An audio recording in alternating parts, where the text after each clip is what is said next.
Hey guys, Krystal and Kyle here in the wild, Hi guys. as you guys recommended. So I saw a video the other day. It was Jordan Peterson talking to some like evolutionary biologist or whatever. I'm not sure if that's his exact title, but close enough. And they were having this like academic or pseudo academic conversation around the notion that women like bad boys and why is it that women like bad boys. And so their theory is, just the gist of it is, bad boys sort of give off qualities that mimic real world competence. So when you think of a bad boy, you think of like somebody who's really arrogant or cocky or overly confident, and they can sort of command a following, command a crowd.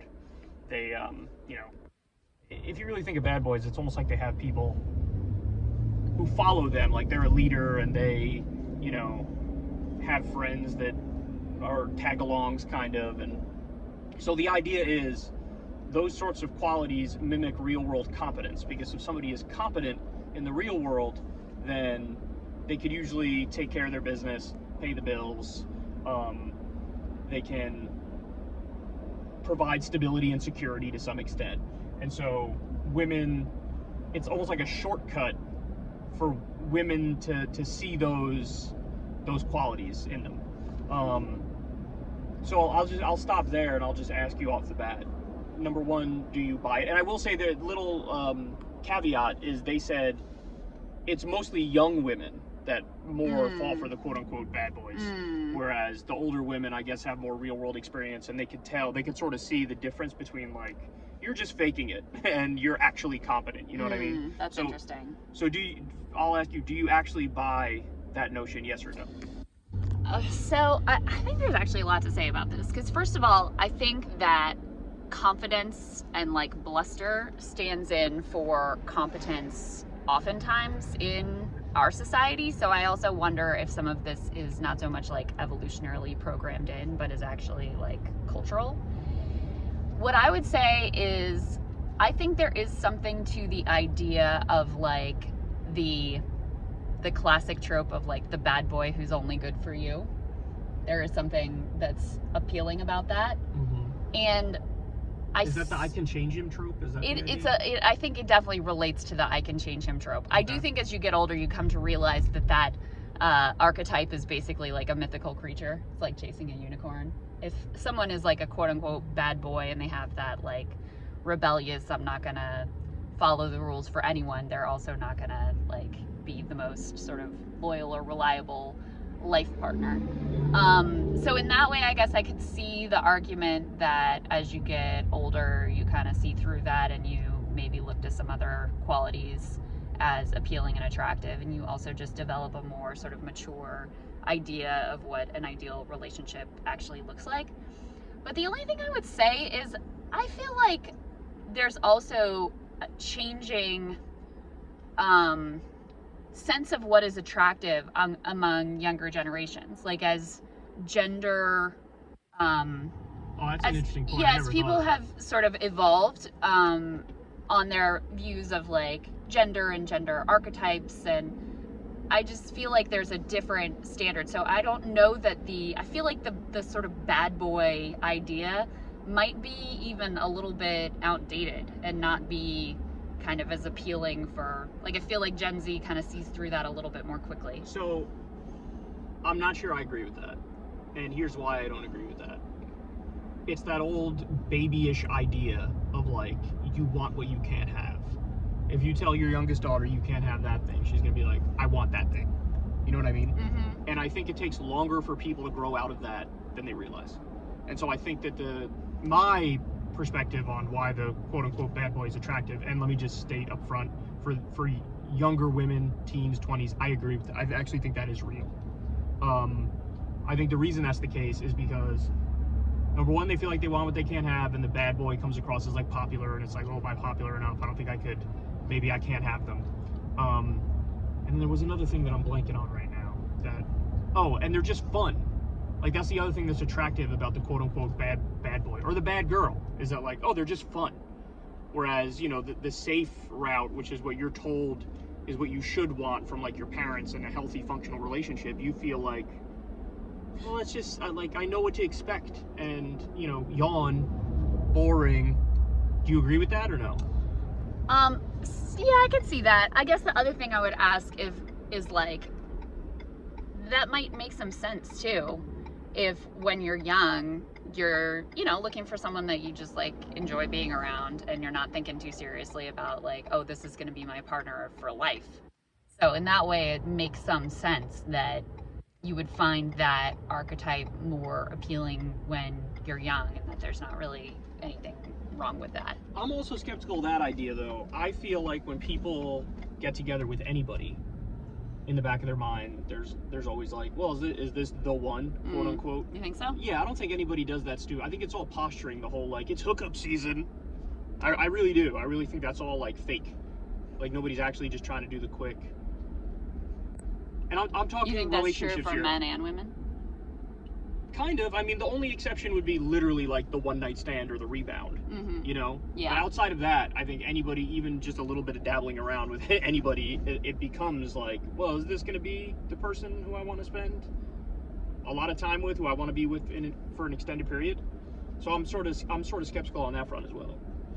I feel like I have a hard time opining on these things because I feel like my taste is a little bit unusual. Not that there's anything unusual about you. I think it's very unusual. I appreciate that. I think the fact that you are would be attractive and conventionally attractive for a lot of people is a wonderful thing. But I also I think I'm probably an outlier in terms of how little I care about that. I don't know. There probably aren't a lot of women out there who like their number one most appealing trait is having good labor politics. So. Well, do you feel like? Well, that's the thing. I feel like I don't feel like you really answered the original question, which is, do you agree that there even is such thing? I think there is something to it I do think. Okay, but your dating history is not really with the quote unquote the bad boy. Not to give away too much. Yeah, that's true. Here, but, right. You know what I'm saying? Yeah, no, for sure. That is definitely true. That's why I'm saying I don't know that I'm standard in that regard. But I think in general, I'm not sure how much of it is just biology and how much of it is biology plus culture. And I wonder if other cultures would have a different orientation towards this. Because I feel like our culture has become very sort of shallow and surface level, and that bluster and projection and projecting confidence, whether you actually feel confident, whether you're actually competent, whether you're a good person or not. I feel like those qualities are very rewarded specifically in our society. So I just wonder if part of the component that we witness here is also very culturally specific. I would argue that what epitomizes U.S. culture socially is individualism and freedom. We've sort of embraced those values over time, whether you look at when you talk about LGBTQ rights, there's a broad acceptance now of LGBTQ rights. And the idea is, look, this is who you are, so you do whatever you want to do, basically, as long as you're not hurting anybody else. And I feel like dating-wise, we have the same sort of thing going on. I agree with you that in a more authoritarian type culture where you're given even harder rules, that maybe quote-unquote the bad boy would not be viewed as favorably, would not be viewed as attractive. But when you remove any sort of authoritarian framework, then I think people will revert to those base instincts, which is there is a reason to find the bad boy attractive, and I would argue there's even a reason to find the bad girl attractive by those same standards. I mean, maybe it's slightly different when you factor in gender roles, but the gender roles, to your point, I think are very largely socially constructed with maybe some biology in there as well. Does that make sense? So it's nature and nurture is the point. Yeah. But I feel like the way we approach it here in the U.S., just simply by embracing individualism and freedom on a social front, it makes it so we revert more to our base instincts. And at the base level, those things are kind of attractive to people when they're younger. So do you think in a society that's not authoritarian but has a more collective conception, where there's more of a balance between the individual and the collective, do you think that would change what was attractive to people? I don't think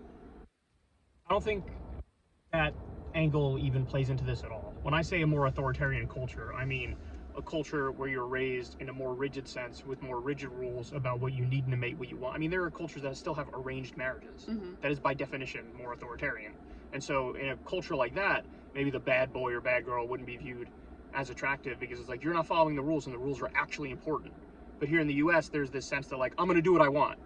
And when you just do what you want, yeah, you might find some of those markers attractive, even though they're just stand-ins for real competence and it's just bluster and bravado and stuff, you know?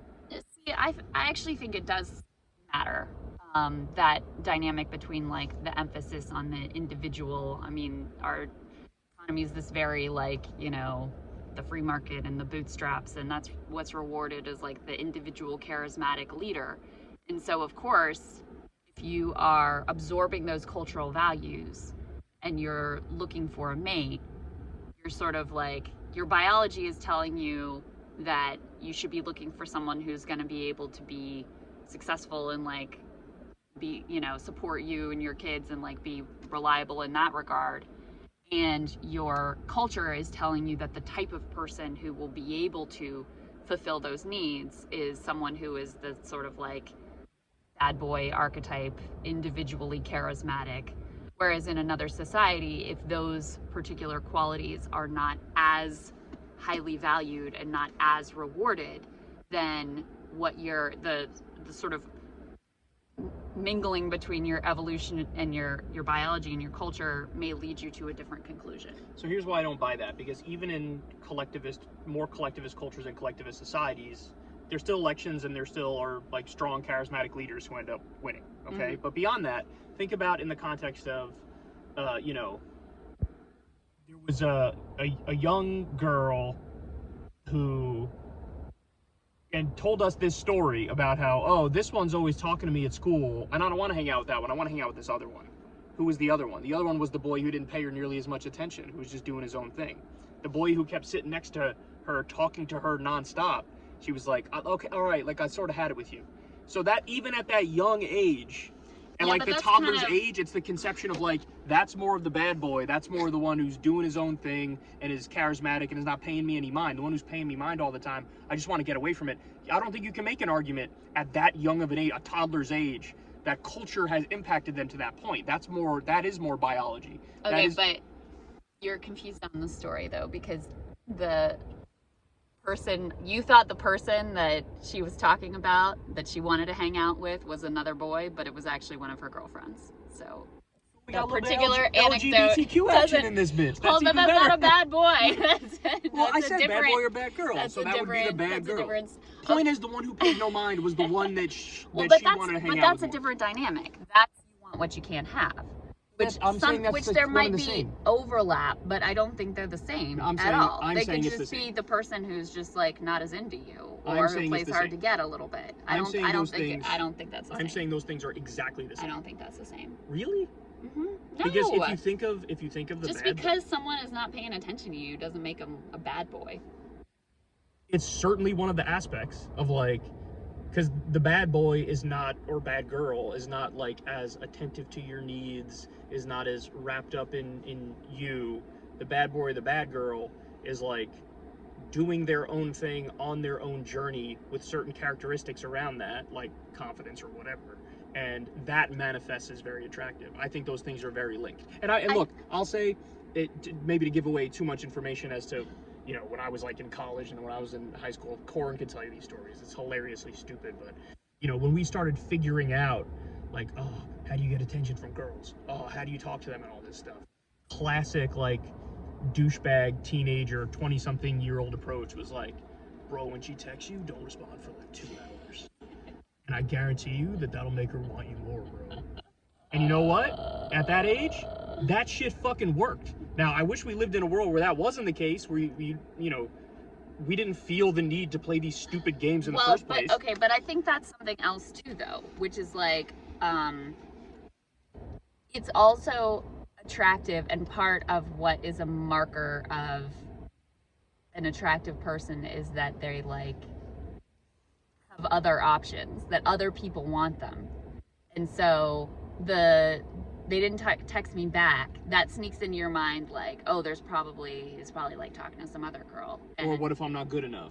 Right. So I don't know. See, that's why I don't say that that's the same thing as being a bad boy. I think there might be overlap but I don't think it's the same thing. I think that's you want what you can't have, and you also want something that you know other people also want, because that raises their esteem. Whereas if you have someone who's like fawning all over and smothering you and like clearly not evaluating other options, then you get more of a sense of like, oh, well, they don't have other choices, and so I think that's more of what's going on there than necessarily the bad boy. You think there's a distinction with a difference? I think Yes. There's a distinction without a difference. I think those things are really identical twins. At worst case you can make is they're like cousins. I think they're very, very similar. And so what do you think about, do you believe the part about how it changes as you get 100%, older? Because as you grow you get wise, and then you realize that, like, you know, the dude who was paying you no mind and was out doing his own thing, being charismatic, who you viewed as like the bad boy, the popular one, the one I want that I can't have or whatever, you realize that that fucking idiot was a guy like me or Corin who was doing it on purpose and being manipulative. And like, what if I don't talk to her text her for 2 hours? It's like, eventually women realize, like, why would I want to put myself through whatever sort of mental strife I'm going to go through? You get tired of those kind of games. You're like, come on, we're adults now. We're adults. Like, are you want to actually talk? You want to actually have a relationship? You want to actually go grab something to eat? We're all just people. Like, nobody's on a fucking pedestal. And as you get older, you realize that across the board. I think women realize that. I think men realize that. I think you just have less of a tolerance for bullshit. And when you're younger and you're playing those games, you don't even necessarily realize that you're full of shit and you're playing a bullshit game, but you are. And that's sort of could be the final consensus point here, which is, it's all fucking bullshit. Like, I don't even buy this, like, the notion that there even are quote-unquote bad boys or bad girls. I think some people are faking it, like I was explaining with what me and Corin do, and I think other people are just a fucking mess, and that might come across as that. Right. I think some people are cocksure and overly confident because they're fucking idiots. You know what I'm saying? So, well, like, oftentimes, I think also what you come to realize is that the people who portray the most bravado are the most, like, look at Trump, emotionally disastrous. Look at Trump. You know, and totally like insecure. Yeah, Trump is the best example of that. Totally insecure. The guy's a fucking mess, inside. but he's, you know, every time he gives a speech, he's I'm the best ever in everything, you know. And it's like, okay, well, that's ridiculous. Yeah, and like I said too, you just come to realize as well that idea of like the bad boy who's just good for you is not really a thing. People just are who they are. So if they're, you know, people who don't have a lot of character in their interactions in the world, they're not going to then turn around and have a lot of character in their interactions with you. But I also do believe that even though it may not be when you're young that you're really just truly like, oh, this is casual and I don't really care, that there is some thought towards, you know, a longer term. I do think your priorities change as you get older and as you start to, like, you know, you're living a grown-up adult life and your priorities and your concerns shift, and you're no longer, you know, it's no longer as high a priority, like, is this person going to be fun to party with on the weekend? But, right. Like, you know, is this person going to be reliable and help me out and kind, and, you know, are we going to have some shared values on this journey in life? I do think I agree with that. What you realize as you get older is that anybody who puts all their eggs in the basket of like a relationship's going to make me happy, they're all miserable. Oh yeah. Every one of them. Yeah. Nobody has ever gone down that road. And by the way, a lot of people go down that road. Yeah. It's scary how many people go down that road. If you go down that road of like all in on a relationship, all my eggs in that basket, all of my happiness is there, you are fucked. So like, you have to develop your own shit that you're interested in, that you care about, that you can dedicate yourself to and give your all to. And then in the process of doing that, you find yourself, and then you can meet a mate where it meshes well. But definitely don't put all your eggs in that basket, and don't fall for the fake bad boy and or bad girl. That's our advice to you.